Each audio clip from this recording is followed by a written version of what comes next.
जय श्री हरि। आइए सुनते हैं विष्णु भगवान की कथा। यहाँ शिव और विष्णु के बारे में पौराणिक कथाओं से 3 दिलचस्प कहानियाँ पेश की गई हैं।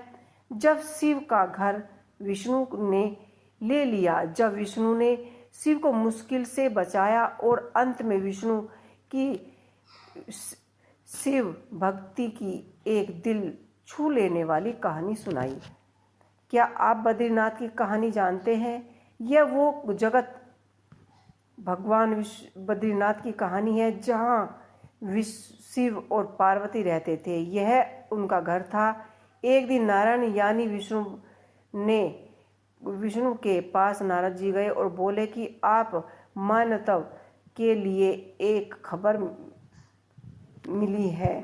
आप हर समय शेषनाग के ऊपर लेटे रहते हैं। आपकी पत्नी लक्ष्मी हमेशा आपकी सेवा करती रहती है और आपको लाड लड़ाती रहती है। इस ग्रह के अन्य प्राणियों के लिए आप अच्छी मिसाल नहीं बन पा रहे हैं। आपको सृष्टि के सभी जीवों के लिए कुछ अर्थपूर्ण कार्य करना चाहिए। इस आलोचना से बचने और साथ ही अपने उत्थान के लिए भगवान को भी ऐसा करना पड़ा। विष्णु तप और साधना करने के लिए सातवें स्थान की तलाश में नीचे हिमालय तक आए। वहाँ उन्हें बद्रीनाथ एक अच्छा सा छोटा सा घर, जहाँ सब कुछ वैसा ही था जैसे उन्होंने सोचा था, साधना के लिए सबसे आदर्श जगह लगी। वह उस घर के अंदर गए और घुसते ही उन्हें पता चल गया कि यह तो शिव का निवास है और वह तो बड़े खतरनाक व्यक्ति हैं। अगर उन्हें गुस्सा आ गया तो वह आपका ही नहीं, खुद का भी गला काट सकते हैं। ऐसे में नारायण ने खुद को एक छोटे से बच्चे के रूप में बदल लिया और घर के सामने बैठ गए। उस व्यक्ति शिव और पार्वती बाहर कहीं टहलने के लिए गए थे। जब वे वहां से वापस लौटे तो उन्होंने देखा कि एक छोटा सा बच्चा जोर जोर से रो रहा है। पार्वती को दया आई। उन्होंने बच्चे को उठाने की कोशिश की। शिव ने पार्वती को रोकते हुए कहा, इस बच्चे को मत छूना। पार्वती ने कहा, कितने क्रूर हो आप, कैसे ना समझ हो कि बात कर रहे हैं। मैं तो इस बच्चे को उठाना जा रही हूँ। देखिए तो कैसे रो रहा है। शिव बोले, जो तुम्हें दिख रहा है उस पर भरोसा मत करो। मैं कह रहा हूँ न, इस बच्चे को मत उठाओ।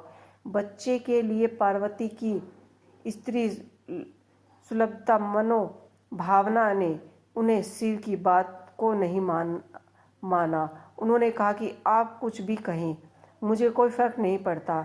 मेरे अंदर तो माँ बच्चे को इसी तरह रोते हुए नहीं देख सकती। मैं तो इस बच्चे को जरूर उठाऊंगी। और बच्चा जोर जोर से रो रहा था। पार्वती को दया आ गई। उन्होंने बच्चे को उठाने की कोशिश की। शिव ने पार्वती को रोकते हुए कहा कि इस बच्चे को मत छूना। पार्वती बच्चे के लिए पार्वती की सुलभता को देखकर वह माँ का दिल लेकर रोते हुए बच्चे को देख ना सकी और उसे गोद में आराम से ले लिया। शिव इसी तरह से बहुत ही खुश होकर देख रहा था। शिव इसका नतीजा जानते थे, लेकिन करे तो क्या करे, इसलिए उन्होंने कहा, ठीक है चलो देखते हैं क्या होता। पार्वती ने बच्चे को खिलाया पिलाने कर चुप किया और वहीं घर के पर छोड़कर खुद शिव के साथ गर्म पानी से स्नान करने के लिए बाहर चली गई। वहां पर गर्म पानी के कुंड में उसी कुंड पर स्नान करने के लिए शिव पार्वती चले गए। लौटकर आए तो देखा कि घर के अंदर से बंद है।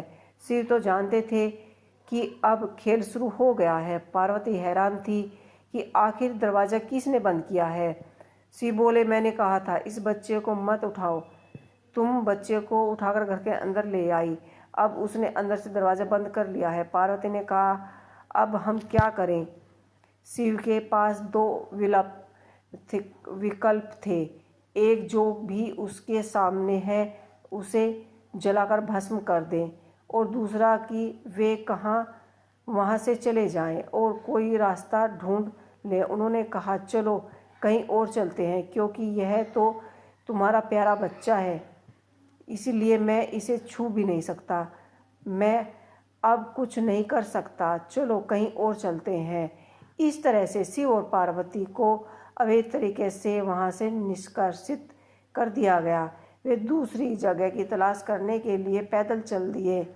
दरअसल बद्रीनाथ और केदारनाथ के बीच एक चोटी से दूसरी चोटी के बीच सिर्फ 10 किलोमीटर की दूरी थी। आखिर वह केदार में जाकर बस गए। इसी तरह शिव ने अपना खुद का घर खो दिया। आप पूछ सकते हैं कि क्या वह इस बात को जानते थे? आप कई बातों को जानते हैं, लेकिन फिर भी आप अपनी बातों का अनदेखा कर देते हैं।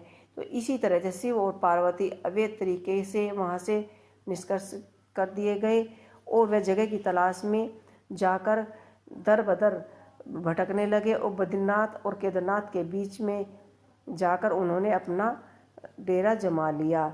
लेकिन फिर भी आप इन बातों को अनदेखा करते हैं। तो ये थी विष्णु भगवान की और शिव शंकर भोलेनाथ की एक छोटी सी कहानी। आपको ये कहानी कैसी लगी हमें कमेंट बॉक्स में लिख के अवश्य बताइएगा। जय श्री हरि।